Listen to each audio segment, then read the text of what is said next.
Fraud alert at 7:12 a.m. The number is familiar. It's the florist my sister fell in love with because they dip peonies in liquid sugar and make them shine like morning fruit. I swipe open the bank app and the charges stack like dominoes. $1,284.50 to Ever After Florals. $942.70 to City and Sea Catering. $650 to Spark, plus Fizz Events. 2 more smaller hits, Rush Calligraphy, last-minute rentals. All in the past 12 hours. My name on top of every receipt. I sit on the edge of my bed and press my thumb to the vein inside my wrist. I work as a forensic accountant. Numbers are my weather. I know the scent of a story even before it says its name. This smells like someone saved my card and called it an emergency. On my nightstand, a half-disassembled wristwatch waits in a ring of parts. The balance wheel leans like a silver moon. I'm rebuilding my grandfather's Omega by feel and by faith. 22 jewels. Patience. A loop that leaves a red dent on my brow. I fix watches the way some people pray, slowly, with my hands. The group chat, Lila's Big Day, has been pinging all week. Bridesmaids, cousins, aunts. I scroll, squeals, spreadsheets, a detailed schedule for Saturday that reads like a military operation with flowers. My last message, do you still need help with seating cards, has seen 9:03 p.m. under it like a tiny gravestone. I text my mother first. Did you give the florist my card? No reply. I text my sister. Did you put wedding charges on my card? 3 dots. They disappear. The quiet is familiar. It's not a void. It's a tactic. Our family learned years ago that silence can hurt a person faster than a shout. The charges aren't fraud. They are family-level theft. Last month, I put my card down to secure a dress appointment when the boutique's reader broke. We'll pay you back tonight, Mom said. You get the points, Lila chimed, her eyes glossy with tulle. They're code for you're the card on file now. I paid my portion, they Venmo'd some, almost, and we moved on. I should have canceled. I didn't. Hope is a poor compliance officer. At 7:26, my phone buzzes. Mom, don't be mad. It was a wedding emergency. The florist had to be paid or they would cancel. We'll settle after the honeymoon. You're so good with money. This is nothing to you. Heart emoji, dove emoji, as if peace could be clip-arted. At 7:27, Lila. I was going to tell you today, promise. The venue added a late fee and the sparkler vendor needed a deposit. You always say we should avoid penalties. This avoids penalties. They've turned my job into their permission. I try calling. My mother declines. Then a new notification blooms like a bruise. You've been removed from Lila's Big Day. The exclamation points feel like confetti hitting the floor. I sit very still. The city hums outside my window. Upstairs, someone drops something heavy. The ceiling trembles, plaster snow. In my lap, the bank app refreshes and changes nothing. My name sits under payment, due by June 25th.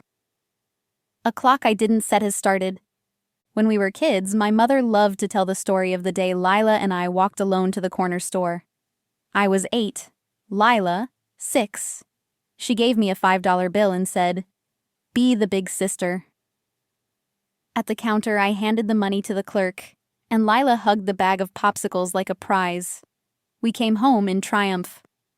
See, Mom said, you're my responsible one. Their code for we will lean until you bend. At 7:41, I call my bank. The representative's voice is honey and script. If the merchant has your card on file and a family member authorized the charge, we can dispute. But results aren't guaranteed. I imagine the florist eat the hit, the caterer, the calligraphers who rushed overnight place cards for people who will sit where they're told and forget to say thank you. I see my sister walk down an aisle of sugared peonies and think about who footed the sugar. I work through weekend fraud cases sometimes. Employees slipping a personal expense into a corporate stream and calling it miscellaneous, miscoded receipts, emergency approvals that never quite expire. We always say the same thing in reports. Controls exist to prevent the honest from being tempted. There are no controls in families. There are stories. My heart does the thing it does when I'm about to leave a room I built. It spikes, then steadies. Sometimes a boundary feels like a cliff. Sometimes it's just a curb. I get dressed, black pants, pale shirt, jacket with interior pockets. I put the statement in my bag. I print the merchant receipts from the app and highlight the line items with a yellow pen that squeaks. I circle cardholder, A. Patel, next to event, Lila plus Caleb wedding, as if underlining my own name will steady it.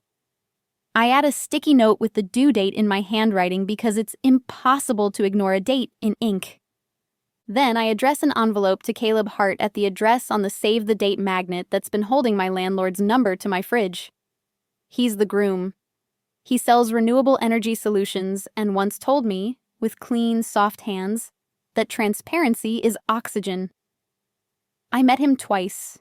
He remembers people's coffee orders.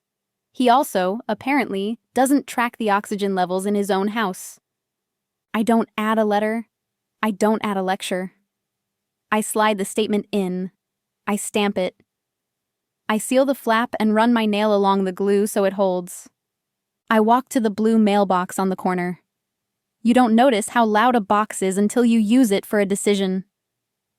The lid groans like a door in a story. I push the envelope through. It falls and lands with a clank the size of relief. When I was 9, I broke a cheap watch to see how time worked. Grandpa didn't scold. He put the parts in a shallow dish and said, "Every machine tells a truth if you listen." Today, the truth is this. If you hand someone your time, they will take your money to match it. My envelope tells a truth, not a threat, not a punishment. A fact with teeth. I stand there longer than the action requires. A dog trots by with a stick. A bus exhales. The mailbox holds my small metal promise. The groom will learn before the wedding what his family is marrying into. Back home, I unscrew the back of the Omega and listen to its heart. I hold the balance cock in tweezers and slide the wheel into place. When it seats, the hairspring shivers. The movement clicks, once, then twice. Ticks gather into a line. My breath syncs up. My phone vibrates on the table. "Mom, you're making a scene." Then, "You're uninvited until you apologize." Then, "Don't ruin this for your sister." Think about family. Their code for be quiet and pay. I leave the phone face down and wind the watch until the second hand starts to move. The rehearsal dinner is Thursday at a restaurant with white tablecloths and servers who move like practiced magic. I'm not going. I return the bridesmaid dress Tuesday at 4:03 p.m. and watch the saleswoman's mouth make a sympathetic "oh" when I say it didn't work out. I applaud myself for not just keeping the dress out of spite. There are softer ways to say no than lighting fabric on fire. At 5:11, my mother calls and I let it go to voicemail because I've learned the difference between urgent and urgent to you. When I listen later, she toggles between pleading and privilege like it's one light switch. "I can't believe you're behaving this way. We were going to pay you back. You know Lila is under stress. The florist needed a card immediately. Families help families. Why would you involve Caleb? You always escalate." Escalate. Their code for tell the truth where someone else can hear it. I drive to Mercury Repair, a watch and clock shop on a side street that pretends it doesn't hold anything important. I started helping out there on Saturdays, then Tuesdays, then whenever I needed the smell of oil and brass to put my skin back on. The owner, Cam, wears a loop clipped to his glasses and speaks in a warm staccato, like someone who learned patience from being late and deciding not to be again. I push through the door, and the bell makes a sound like a spoon on a small glass. Cam looks up, takes in my face, and nods toward the back. "Bench 3, he says. "T's on." He doesn't ask. He listens to screws. The back room is all worn wood and thick mats. A cuckoo clock clicks like a woodpecker trying to send a message. I sit. I take out the Omega. I breathe until my breath matches the ticks in the room. "Family?" Cam says, warming his hands on a dented pot of tea. "Wedding," I say. He snorts. "People forget time is a budget. If you don't manage it, it spends you." I write that down on a yellow sticky note and stick it to the lamp base. I don't need aphorisms, I need instructions. But that one sounds like both. At 7:02 p.m., my phone lights with a new number. I pick up because my spine tells me to. "Is this Asha?" The voice is lower than I remember. Tired. Polite. "Yes." "It's Caleb. I got your envelope." He says it like a person who stepped on something sharp in his own kitchen and needs to sit. Silence is a tool. So is speech. I let him choose. "I didn't know," he says. "That's why I mailed it," I say. "I thought it was handled," he says. "Your sister said her parents covered the extras." "Extras," I repeat. "I didn't agree to cover them." There's a sound like a hand on a forehead. "I'm sorry. I handled this wrong," he inhales. "I'll pay the balance today." He doesn't ask me to take it back. He doesn't ask me to soften it. This isn't absolution. It's adulting. "I'd like to reimburse you for the dress and any other expenses you've got caught in." "That's between you and Lila," I say. I return the dress. Another inhale. "Will you still come Saturday?" I picture the aisle, the sugared peonies, the look on my mother's face like she invented the concept of love. I picture the group chat bubble that says, "You've been removed." I picture my card number typing itself into a form under someone else's hand. "I won't," I say. "I understand," he says quietly. "I'll make sure you're reimbursed." Thank you for telling me. After we hang up, I bend the balance spring back into its slot and snap the bridge into place. I feel like a person who set an alarm on a house that always slept with the doors open. I text my friend Noor. "I did a thing." She calls immediately. "We've known each other since we worked out of the same windowless audit room in a building with carpets so clean, you felt dirty for standing on them." Noor chooses her words the way I choose screwdrivers. "Let me guess," she says. "You mailed the truth." I mailed the statement. "Good," she says, and I breathe easier like she just handed me oxygen across state lines. "Come over." I have Dal and 2 hours of quiet. "I should go home," I say. "You should be with a witness," she says. I go. Her apartment smells like cumin and kindness. We eat on the floor. She doesn't say "I told you so" about removing my card months ago because she likes me. When I start to talk, she nudges the bowl closer and says, "Keep going," like she's passing me rope. We draft what Dr. Rivera would later call boundary scripts on index cards. I'm not discussing money over text. I'll talk at 2 p.m. tomorrow. I won't authorize charges I didn't agree to. If you keep yelling, I'm hanging up. I love you. I'm leaving this conversation. We keep the sentences short enough to carry in one breath.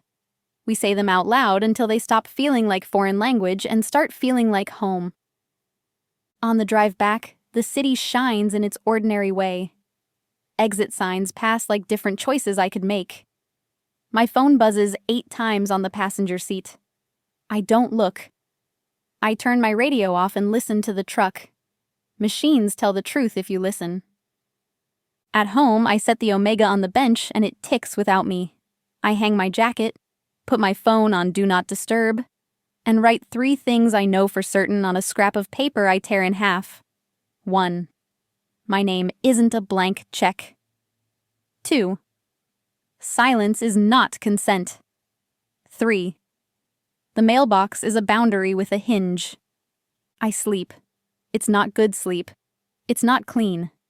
But it's sleep that belongs to me. Therapy on Tuesday at 3:10 p.m. The waiting room smells like nothing on purpose, which I respect. Dr. Ko wears linen and soft shoes and takes notes on an actual pad like someone who trusts paper to keep its own secrets. She doesn't ask me to start at the beginning. She asks me where it hurts.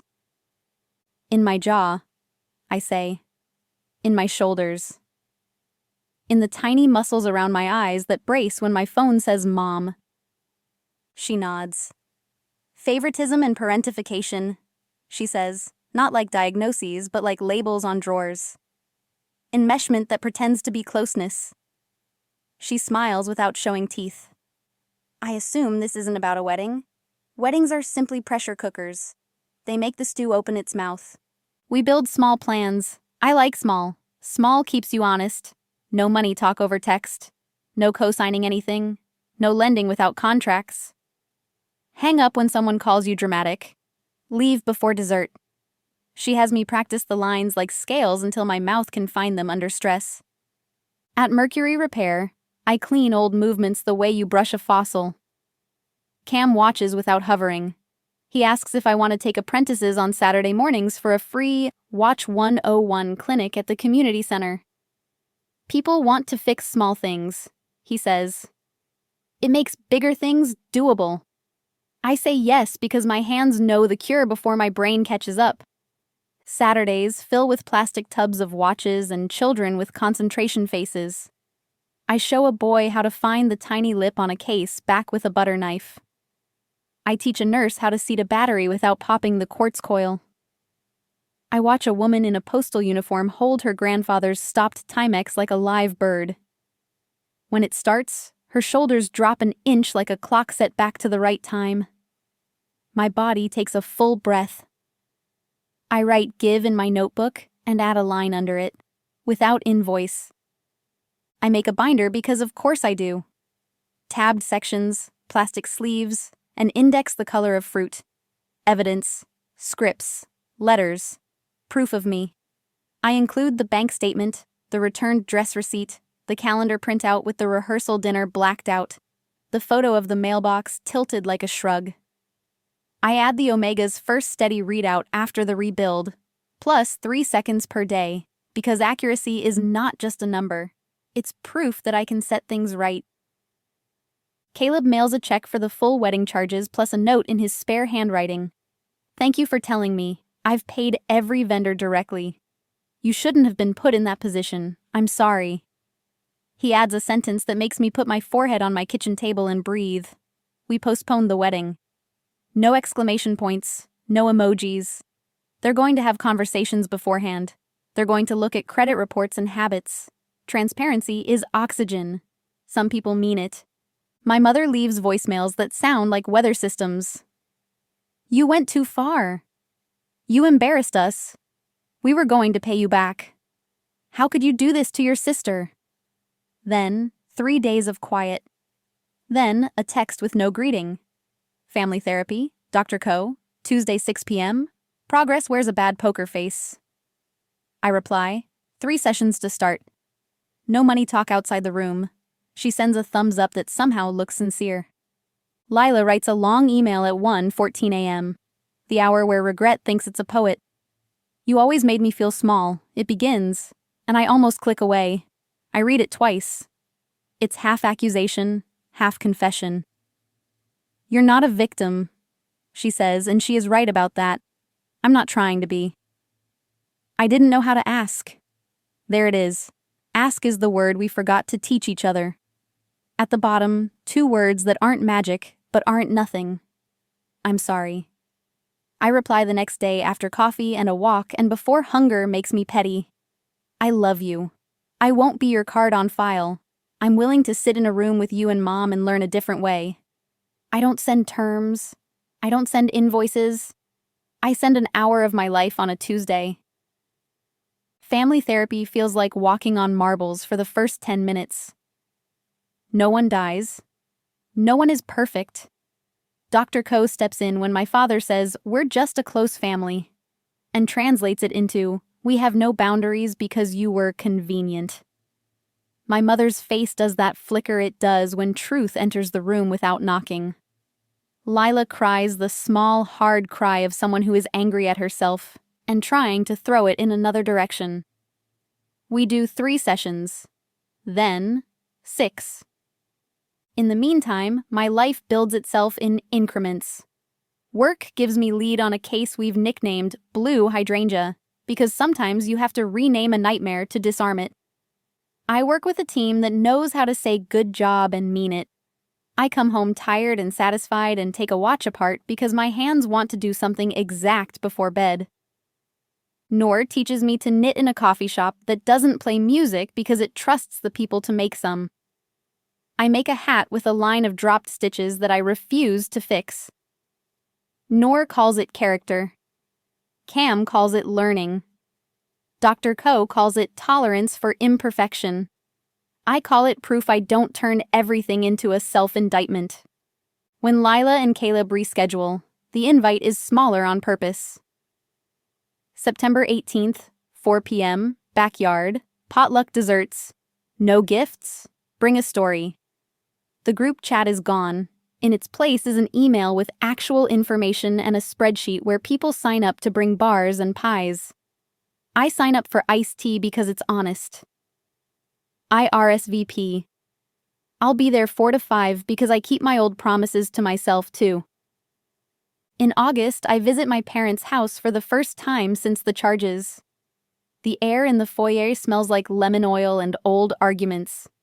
The dining room table holds stacks of papers, insurance, a retirement account statement my father opened and never read, a handwritten budget with rent underlined 3 times because they are considering renting out the upstairs to a grad student to make life easier. My mother looks exhausted in a human way instead of a performative way. She opens her hands like someone grieving something she can't quite name. "We were wrong," she says. "I was wrong." Then she reaches for my wrist the way you might steady yourself when your shoes are wrong for a hill. I want to say something perfect. Instead, I say, "Okay."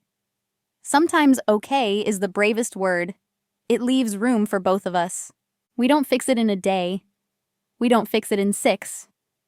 But the edges soften. They stop calling me glue. They stop calling me rock. Rocks don't have nerve endings. I do. I print a small letterpressed card at Noor's friend's studio, "Not your payer," and slip it into the evidence tab with a smile because it's past tense now, not identity. In the proof of me tab, I add a photo of the community center class, 3 kids bent over a table, tongues out, wrists smudged with graphite from drawing circles. The caption Noor writes on the back makes me snort. "You teach time to be kind." When the Omega finally runs within +2 seconds per day, I take a video of its beating heart and send it to Cam. He replies with 3 celebration emojis and the sentence, "Bring it Saturday." We'll put it in the window. The idea of other people seeing a thing I put back together makes my mouth do that half-smile thing I don't fake. The day before the wedding, Caleb sends a text at 11:08 a.m. with a photo of a check made out to A. Patel for an amount I recognize, and had stopped checking my mailbox for. He'd reimbursed the charges months ago. This is different. On the memo line, dress, gas, time. It's not about the money, it's about seeing the cost. I reply, "Thank you. Pay it forward. Build a family with receipts." He sends back a photo of a spreadsheet with auto pay set next to each joint bill and a dumb joke about romance. I laugh in my kitchen like a person alone who is not lonely. Sometimes transparency is oxygen.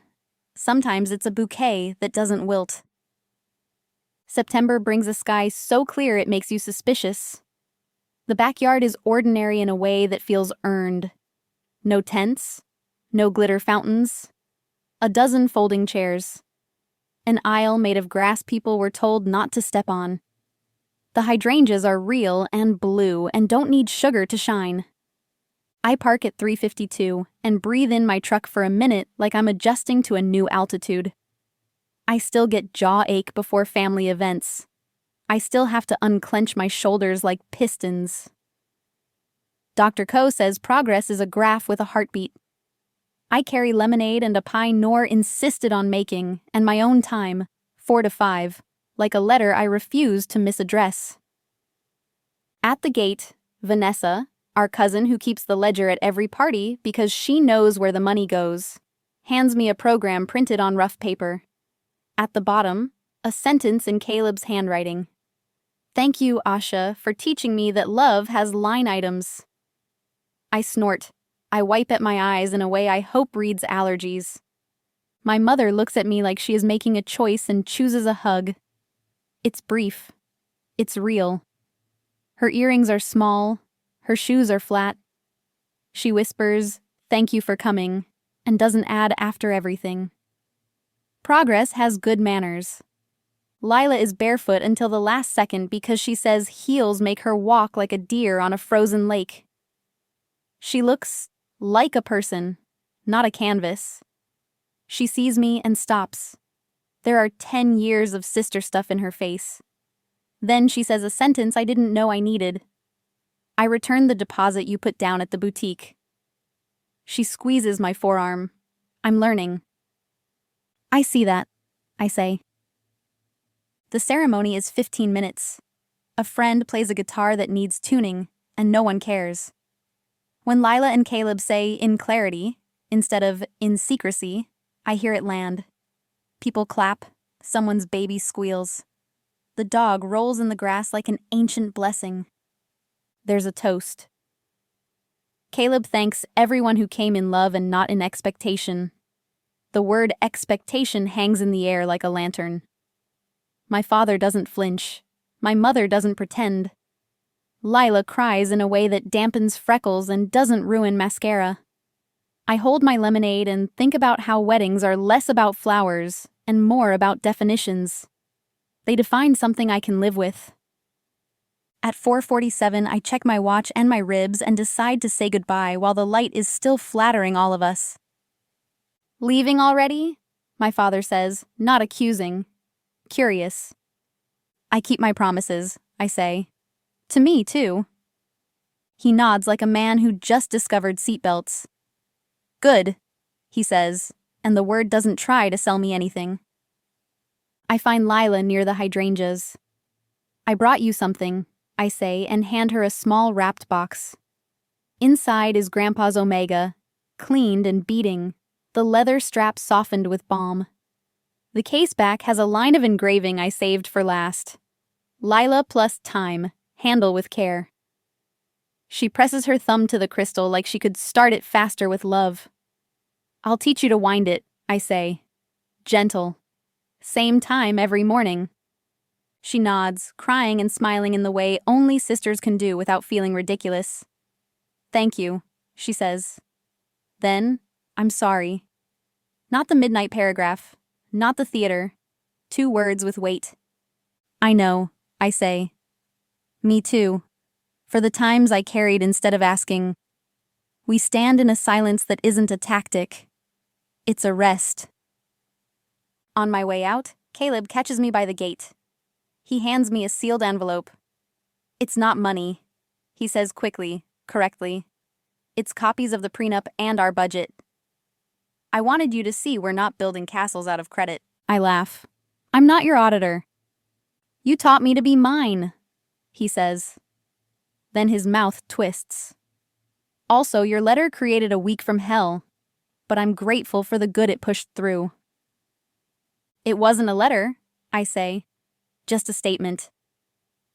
Sometimes that's all the letter you need, he says, and we both grin like nerds. I leave at 4:59 because tidy edges soothe me. I sit in the truck and let the quiet run a minute. The Omega ticks on my wrist. There is no statement in my bag. There is a program with my name in the bottom line, which I will tape into the Proof of Me tab, not because I need proof anymore, but because I like archives. I start the engine. In October, my parents come to a Fix Your Clock Saturday and sit in folding chairs looking like people in a new country who don't speak the language yet. My father brings an old kitchen timer that hasn't rung since 2003. My mother brings nothing, and then timidly produces a watch with a dead battery from her purse like contraband. They listen while I explain how to avoid stripping a screw. My mother replaces her own battery, her tongue peeking out at the corner of her mouth the way Lila's does, the way mine does, the way Grandpa's did. When the watch starts, she looks at me like she's seeing both of us for the first time. It is not redemption. It's closer. Noor hosts a small dinner in November where everyone arrives with one story and one dish, and no one asks who paid for what because we know how to buy our own groceries. We eat too much bread. We laugh without choreography. Every so often my jaw tightens, expecting the old script to crash through the door. It doesn't. The room has its own gravity.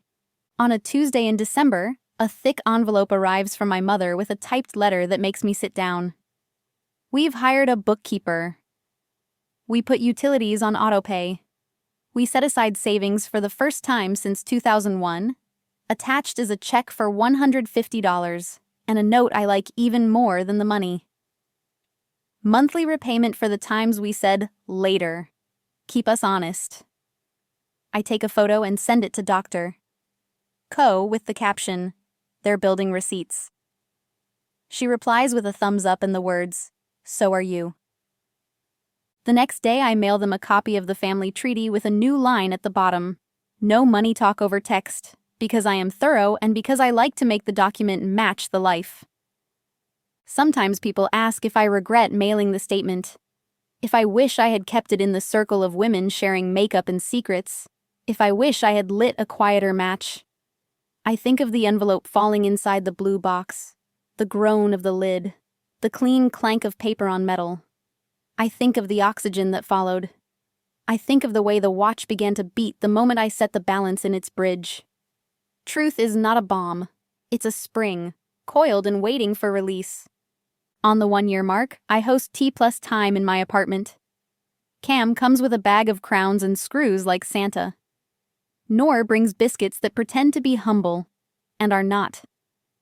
Lila arrives on time, winding the omega with her left hand. She sets a pie on the counter and a small envelope on my table. Inside is a letterpressed card she made at a class she took because she saw mine. Worth claimed. She grins when I run my finger over the impression. "You can feel it," she says. I tape it next to my stove. I like to see it when I make eggs.